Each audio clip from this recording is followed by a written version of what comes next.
What are the tensions between states' rights and federal powers early in our history, and how were these tensions reflected in the founding documents of our American Republic?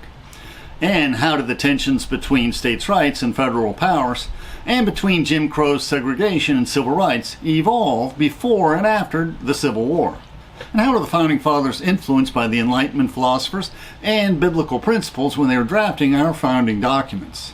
How did slavery affect American history from the days of our Founding Fathers to the Civil War and later the Civil Rights Movement?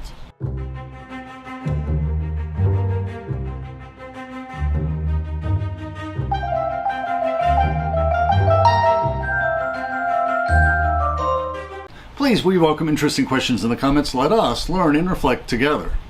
At the end of our talk, we'll discuss the sources used for this video. Please feel free to follow along in the PowerPoint script we uploaded to SlideShare, which includes illustrations. Our sister blog includes footnotes, and both include our Amazon book links. The question of states' rights, or how much power should be delegated to the states, has been an issue throughout American history. The United States of America was initially a loose collection of 13 independent and very different colonies. Some agrarian colonies with massive plantations, some maritime colonies dependent on trade with Europe, some large, some small.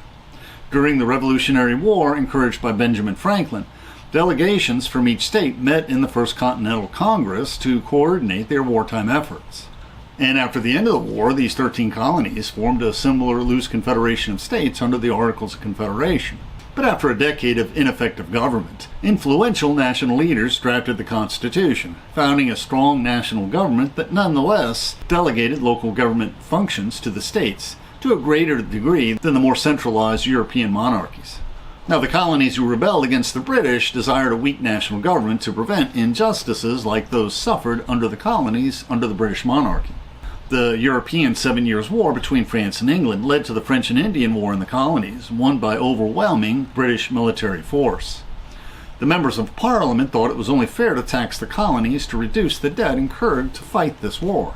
The colonies were not used to paying taxes, and this sudden imposition of taxes angered the colonists, eventually leading to the Boston Tea Party. And the British Parliament angered the colonial political leaders. State legislatures were convened at awkward times and places, and enacted legislation required the king's signature. The colonists felt that their rights were violated when British tax agents were allowed to search without a warrant, when British troops were forcibly quartered in private homes, and when the British Navy impressed sailors from coastal areas. These and other abuses caused many colonists to despise all forms of centralized government. The Second Continental Congress drafted the Declaration of Independence on the eve of the American Revolution, rebelling against the taxes and restrictions on trade and colonial government imposed by Parliament. Many states sent multiple delegates to the Continental Congress, but each state had only one vote to encourage unity in the war effort. The delegates to the Continental Congress included many leaders of the later constitutional government, including George Washington, John Jay, John Adams, and Thomas Jefferson, as well as Benjamin Franklin and John Hancock. Now, the drafters of the Articles of Confederation saw no need to create a strong national government after the British defeat. The colonies would coordinate their efforts in a loose confederation modeled after the wartime Continental Congress. After the British defeat, this Congress drafted the Articles of Confederation, which were not ratified by all the states until 1781. These articles also gave one vote to each delegation of between 2 to 7 members selected by the state legislatures. Only the federal government could wage war or conduct foreign policy, but it relied on the states to provide funding and militia.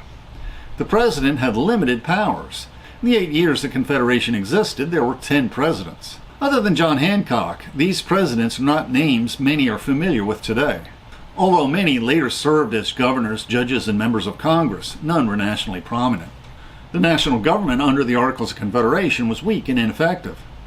Rarely did the delegates from the 9 states needed to form a quorum attend the congressional sessions.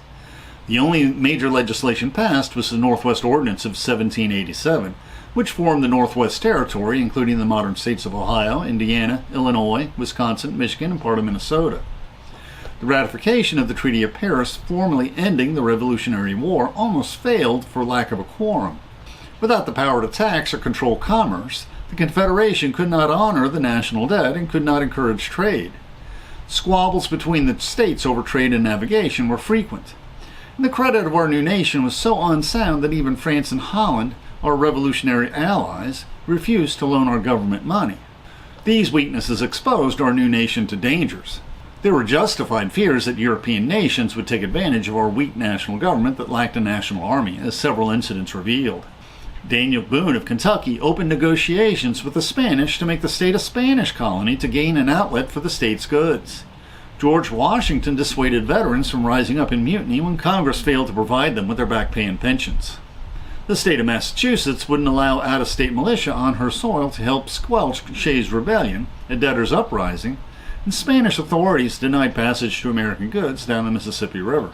In September 1786, delegates from 5 states convened in the Annapolis Convention to discuss reversing protectionist trade barriers each state had erected against the others. After much discussion, these delegates voted to invite delegations from all states to a larger constitutional convention in Philadelphia. The calling of this convention was endorsed by the Confederate Congress with the proviso that they would only discuss amending the Articles of Confederation. Now, after much discussion, the delegates proposed to replace rather than amend the Articles of Confederation. Secrecy surrounded the proceedings. Windows were closed during the sweltering summer as the delegates debated from May to September 1787. And not only did this convention predate the invention of air conditioning, it preceded the invention of electric fans. So this was quite a sacrifice. The Constitution corrected the many weaknesses of the Confederation. Congressmen now swear allegiance to the United States rather than to their native states. This was done under the Articles. The Constitution grants the federal government not only the power to levy taxes, but also to collect them, as well as granting it sole power over trade and commerce. The Constitution establishes a federal court system that can override state court decisions if there is a conflict. The U.S. Congress, unlike the Confederation Congress, can pass routine legislation with a simple majority vote. Unlike the unicameral Confederation Congress, the Constitution created a bicameral Congress, with a Senate with 2 state senators selected by state legislators at first, but with a House of Representatives with proportional representation based on population. The Declaration of Independence protested against taxation without representation. So, the Constitution stipulates that all appropriation money bills originate in the more representative House. The Constitution compromises on the Declaration's objections to the required royal assent to legislation enacted. Although the President can veto legislation, Congress can override his veto. But the Constitution rejects the Declaration's grievance against standing armies. Indeed, the President is the Commander-in-Chief.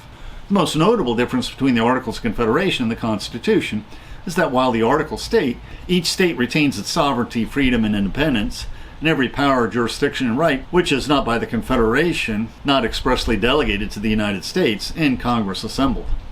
Neither the Constitution nor the Bill of Rights recognizes this sovereignty. However, the last 2 amendments in the Bill of Rights proclaim that the enumeration in the Constitution of certain rights shall not be construed to deny or disparage others retained by the people. And since the Constitution was such a radical departure from the Articles of Confederation, its approval was not certain, and it was quite controversial. The Constitution was submitted to the Confederate Congress, and although it replaced rather than revised the Articles, the Congress voted unanimously to forward it to the 13 states for their ratification. Unlike the Articles, the Constitution did not require unanimous consent for its adoption. Instead, the Constitution stipulated that it would take effect when 2/3, or 9 of the state ratifying conventions organized by the state legislatures, approved it. Anti-federalists in several states persuaded their ratifying conventions to make the ratification conditioned on the Congress guaranteeing certain citizens' rights. James Madison, a future president, studied their objections and the rights delineated in the Virginia Declaration of Rights, the Magna Carta, the English Bill of Rights, and the Northwest Ordinance. Madison proposed about 20 articles, which were summarized by Congress into 12 amendments, of which 10 were ratified by the states as the Bill of Rights by 1791. The Bill of Rights guarantees many of the individual rights demanded by the Declaration of Independence. These rights include prohibiting the quartering of troops in private homes and requiring that police can conduct a search if a court issues a search warrant. Although the Constitution guarantees a jury trial in criminal cases, the Bill of Rights goes further by allowing a jury trial in civil cases and by guaranteeing a fair and speedy trial on location and reasonable bonds and fines. One grievance in the Declaration of Independence that was not mentioned in either the Constitution or the Bill of Rights was the impressment of sailors onto the British Navy. This was not necessary, since the small Continental Navy had been disbanded at the end of the Revolutionary War. However, in 1794, the U.S. Navy was revived when 6 frigates were built to fight the Barbary pirates preying on both American and European shipping. Slavery was viewed by the Founding Fathers as both an embarrassment and a dying institution when the Constitution was adopted.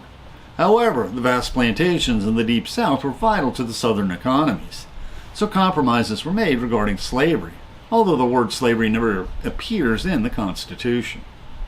Although the federal government was barred from banning the transatlantic slave trade for 20 years, Congress promptly banned this trade immediately after this deadline passed. How would slaves be counted for congressional races? The 3/5 compromise ensured that every 5 slaves would count as 3 persons in elections for the House of Representatives, even though the slaves themselves could not vote. The Confederate Deep South states had dominated Congress and U.S. politics before the Civil War, and there was concern that the stranglehold would only increase after the Civil War when the emancipated slaves could count as 1 vote, even if the eventual Jim Crow legislation would deny blacks the vote.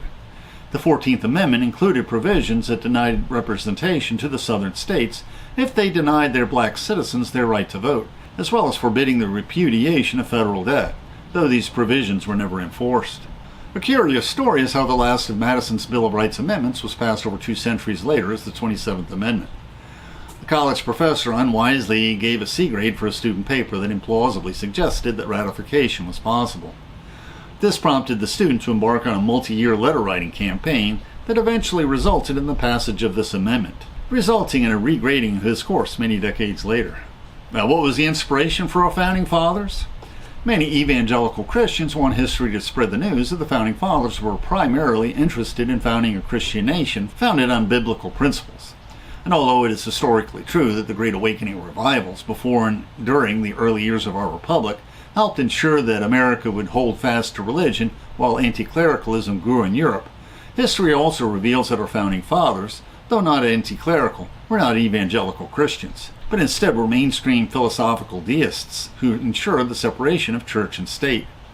Deism was a belief that God, when creating the universe, also created the natural and scientific laws that guided the continuing function of the universe. In essence, God created the watch with everlasting springs, so the eternal watch would tick unattended until the end of time. Thomas Jefferson, the initial drafter of the Declaration of Independence, was critical of organized religion, interested primarily in reason and ethics. He crafted his individual Bible where only the ethical teachings of the historical Jesus remained. He cut out all those unscientific miracles. Jefferson was inspired by the classical Stoic and Epicurean philosophers, especially Epictetus and Epicurus. James Madison, the initial drafter of the Constitution, like many other Founding Fathers, studied many of the classical Greek and Roman Platonic and Stoic philosophers, and the classical histories of Greece and Rome by ancient authors such as Herodotus, Thucydides, Xenophon, Plutarch, Livy, Tacitus, Lucretius, and many more. Many of the Federalist Papers arguing for the adoption of the Constitution were written under classical pen names. And the Founding Fathers were especially inspired by the ancient biographer Plutarch and the Enlightenment philosophers John Locke and Montesquieu. Although our first president George Washington naively hoped that political parties would not develop in our fledgling republic, a 2-party political system quickly evolved. The Federalist Party, led by Alexander Hamilton, centered in New England, believed in a strong federal government that encouraged trade and manufacturing. The Democratic Republican Party, led by Thomas Jefferson, centered in the agrarian southern states, believed in states' rights where the states would be granted all powers not specifically assigned to the federal government. Tensions increased between the northern and southern states after northern abolitionists agitated for the end of slavery in the 1830s. The first American president who vowed to save the Union was not Abraham Lincoln in 1861, but was rather Andrew Jackson in 1832. At that time, a major source of revenue for the federal government was tariffs. In response to a tariff that threatened its plantation economy, South Carolina declared that any state could unilaterally nullify federal legislation of its choosing, and it could also choose to secede from the Union. Jackson threatened armed federal intervention to prevent South Carolina from seceding from the Union. Daniel Webster delivered a speech recited by school children as late as the 20th century. Liberty and union, now and forever, one and inseparable. Many people still believe the false lost cause narrative that the Civil War was not fought over slavery, but was fought to defend states' rights. And the problem with this narrative is that the seceding conventions of the southern states declared that they sought to secede to protect the institution of slavery. So the states' rights issue is a dog whistle synonymous with protecting slavery. Although this channel does not focus on the history of battles, but rather on the social trends that accompany war, we decided to reflect briefly on the Civil War battles since there were so many paintings and lithographs documenting the struggles of that great war. The black historian W.E.B. Du Bois, co-founder of the NAACP, challenged the lost cause myth that the Civil War was fought to defend states' rights and not to emancipate the blacks. Another aspect of this narrative was that the period of Reconstruction following the Civil War was a step backwards, that the blacks elected to political office during Reconstruction were illiterate, corrupt pawns of white carpetbaggers and scalawags. And carpetbaggers were what northern whites who sought to reform southern society were called, while scalawags referred to those southerners who likewise pursued civil rights for blacks. W.E.B. Du Bois resigned from the NAACP to concentrate on finishing his history on the Civil War and Reconstruction, or Black Reconstruction, which documented the pivotal role that blacks played in defeating the Confederacy and founding a society where civil rights and due process for blacks were enforced. Du Bois's history was marginalized during his lifetime, but after the 60s, it became the dominant narrative of American Reconstruction history. After the Civil War, the historian Eric Foner argued that the Reconstruction Amendments, which abolished slavery, guaranteed due process and civil rights for blacks and former slaves, and declared that all citizens had the right to vote, and that they constituted the second founding of our American democracy. The southern states, under the lenient presidential Reconstruction favored by Lincoln and Johnson, turned off northern voters by enacting the harsh black codes that effectively re-enslaved recently emancipated blacks and re-elected former Confederate leaders to Congress. In response, Congress refused to seat these southern congressmen and placed the South under military rule. Under the radical Republican Reconstruction, the southern states were compelled to approve the Reconstruction Amendments as a condition of rejoining the Union. These Reconstruction Amendments weakened states' rights. If a southern state denied the rights of citizenship to freed blacks, even if an overwhelming majority of voters approved this denial, the federal government could declare the offending legislation or action was unconstitutional. One of the goals of the separation of powers in the Constitution was to protect the political rights of the minority. Before the Civil War, the federal government only protected minority rights under the federal government. It was the state's responsibility to protect minority rights in their localities as they saw fit. But the original intent of the Reconstruction Amendments was that the federal government could compel the individual states to protect minority rights, including civil rights for blacks, compelling them to treat blacks as fellow citizens, even if their local electorate disagreed. After the Civil War, there was massive resistance in many, though not all, southern communities to granting civil rights and due process to emancipated blacks. In some cities, this opposition was overwhelming, including an instance where the former Confederate General Longstreet, who joined the Republican Party after the war, supporting civil rights, attempted to put down an armed insurrection in the streets of New Orleans. After federal troops occupied the South for over a decade, the northern electorate grew wary of the costs of occupation. After the Panic of 1876, enthusiasm for enforcing civil rights for blacks with federal troops waned. To end the impasse of the disputed 1876 presidential election, when many Southern leaders threatened to reignite the Civil War, Northerners agreed to pull the federal troops out of the Southern states. As Eric Foner recollects, states' rights became ascendant once again when justices from the Southern states dominated the Supreme Court. And they effectively neutered the Reconstruction Amendments for a century, upholding the separate but equal doctrine of the Jim Crow era, segregating blacks in inferior accommodations. But as the older generation passed away, public opinion gradually shifted towards more humane treatment of blacks. For example, President Theodore Roosevelt's administration ran into a brick wall when they attempted to abolish slave penal labor in the Deep South.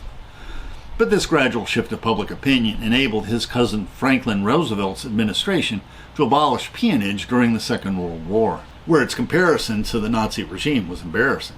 And the ascendancy of states' rights for the former Confederate states and the denial of due process under law, ostensibly guaranteed by the Reconstruction Amendments, were so total that tens of thousands of blacks were lynched under the Jim Crow laws during the Jim Crow years.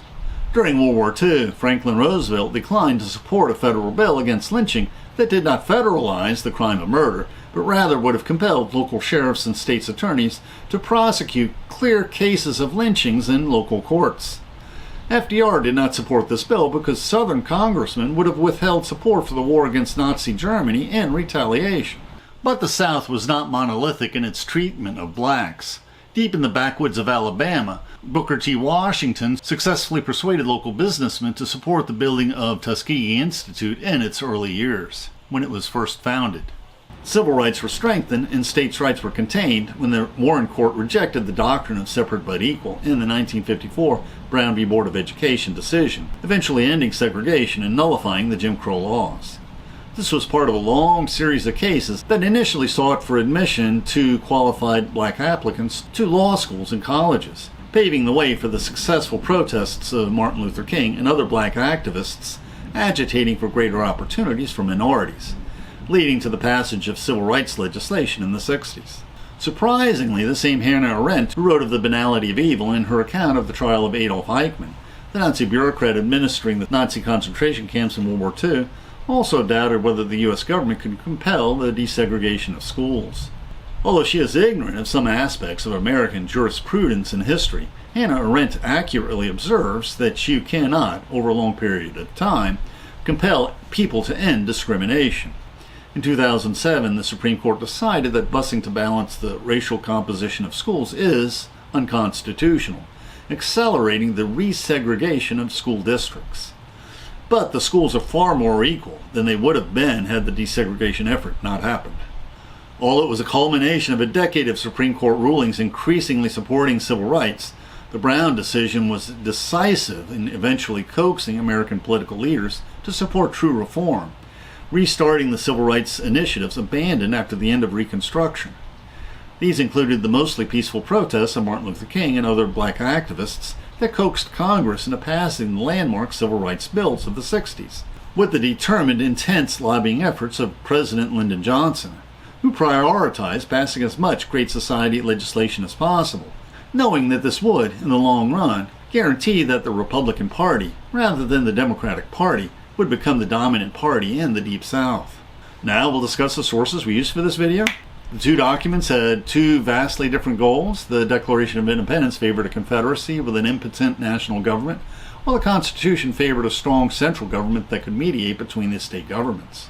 The Declaration of Independence was a list of grievances justifying a rebellion, while the Constitution established the American Republic, rejecting the divine rights of kings and monarchy. A declaration that seeks to overthrow an existing government will always be very different from a constitution that seeks to establish a new government. It is always easier to rebel against the existing order than it is to establish a more perfect union. Since this was derived from a school paper, I never purchased many of the original sources, and we included them in our book list, and we supplemented these points with several Wikipedia articles. Another important source was the Great Courses Plus on what American founders learned from antiquity. Americans have forgotten that our founding documents were primarily influenced by classical Greek and Roman works on history and philosophy, by deism, and the Enlightenment philosophers, and we're planning more videos on this interesting topic. The YouTube description includes a link to our PowerPoint script that we uploaded to SlideShare and also our blog. Please support this channel by sharing this video with your friends and by clicking on the like and subscribe buttons and by clicking on the Amazon links to purchase any of the books we discussed, which will earn us a very small affiliate commission. And please consider becoming a patron of our channel. Plus, we will host special discussion groups for our patrons. Plus, you can click on the Meetup or small M icon to participate in our online discussions, where we practice our future YouTube scripts. And please click on the links for other videos that will broaden your knowledge and improve your soul. At the end of our talk, we'll discuss the sources used for this video. Please feel free to follow along in the PowerPoint script we uploaded to SlideShare, which includes illustrations. Our sister blog includes footnotes, and both include our Amazon book links.